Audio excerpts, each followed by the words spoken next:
Kahapon po dito sa Campimpin, tinamaan po kami ng buhawi. Sobrang lakas! Ayun o! Oh! Oh!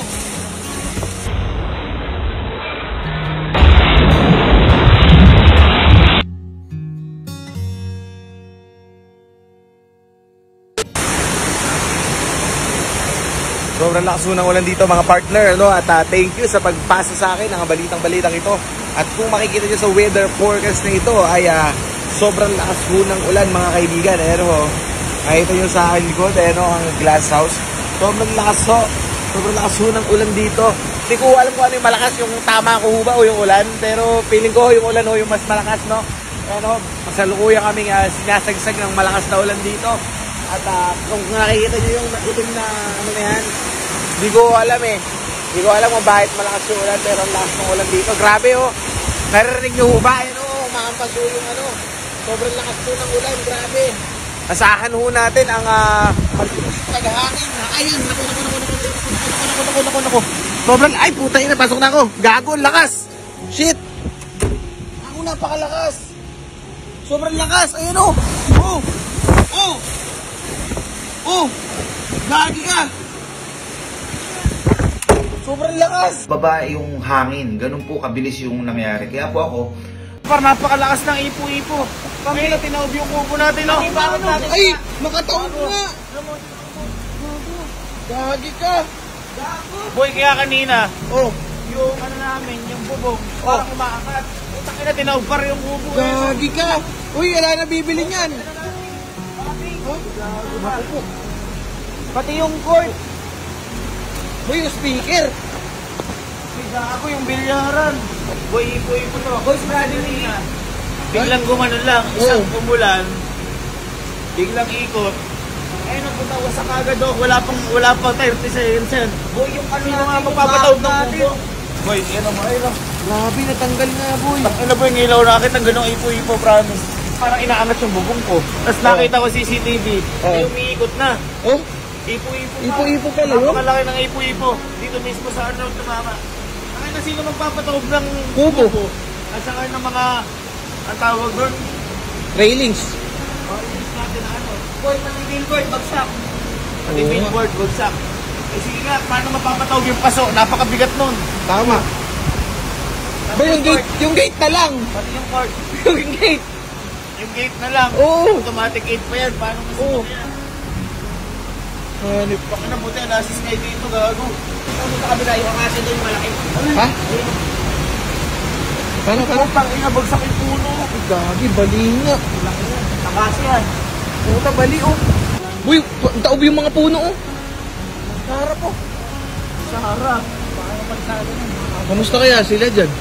Check with glass house. Oh my God. Nandito ba sa glass house? Ayan, ala naman dito. Okay. Basta parang tataon din na mismong yung ipo-ipo nasa may gitna ng bahay namin. As in, sobrang bilis ng pangyayari. My God, ang mga na-experience namin, yung napakalakas na ulan. Pero yung napakalakas na hangin na ganun. First time ko po naka-experience nun. At saka wala pong bagyo ngayon ha. Wala pong bagyo. Ayun o, parang ganyan lang po kanina. Normal lang po na ulan. Biglang gumanon na lang. Tapos ayun o, biglang nawala po. Ayun o, parang normal na ambon lang. Grabe. Napakabigat po niyan. Ito yung mga ilaw namin dyan o. Buti naka-cover to. Oo. Tanggal yung mga bandana natin na nakabit dyan. O, ito pa. Gaano kalaki yan? Gaano kabigat yan? At mas gaano kabigat dyan? Yung upuan. O, tamo nga. Yung upuan, nilipad dyan. Yun na lang. Ito, tingnan niyo, ito po sinasabi ko sa iyo. Ito po yung billiard ng ano, yung ilaw ng... Ito po, nakapako ho yan. Naka-intact po yan ng maganda. Yan, ayan po. Pero lahat po yan tinanggal ng ipo-ipo. Woo! Eri na lang, oh. Eri na lang, parang napunta dyan yan, oh. O, umakap sa tayo sa bilyaran. Guys, mali pala ako. 30 seconds, umulan lang na malakas. Pero yung paghampas, mga 5 segundo lang. 5 segundo lang, grabe naman. Sira yung puno. Oh, sige, ikaw nga, kaya mo ba ibangon yan?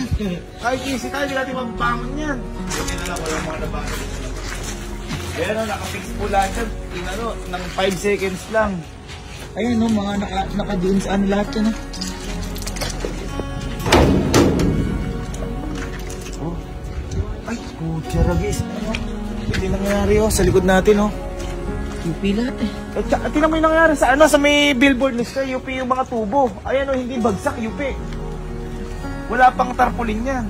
Oh, dito mo na puto din. Wala pang isang segundo, 2 segundo. Tsaka na UP pa rin. Yan po yung nangyari sa Mikambit. Halos buwal po lahat. Yung kubo, hanggang ngayon nga po, hindi pa rin po ako makapaniwala. Kasi ang dami pong bumuhat po ng kubo na yun.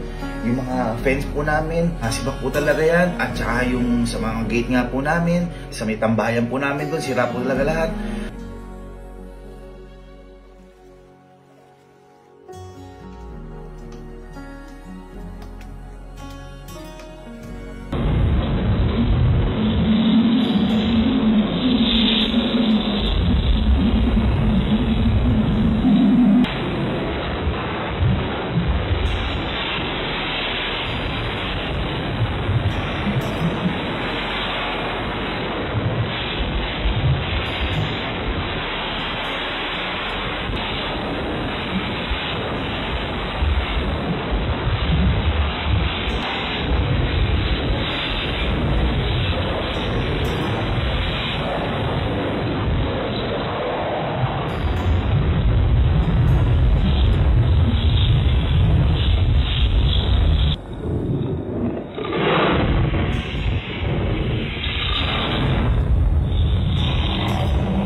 Gawa na po namin yung mga gate kasi naka-electric fence po kami dito.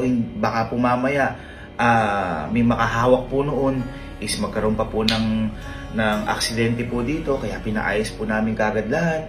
Nag-overtime, halos wala pong natulog po dito noon. Yung mga fence po namin dito is tinayo na rin po. Okay. Tapos yung sa may gawing billiard area, okay na rin po. Inayos na rin po namin.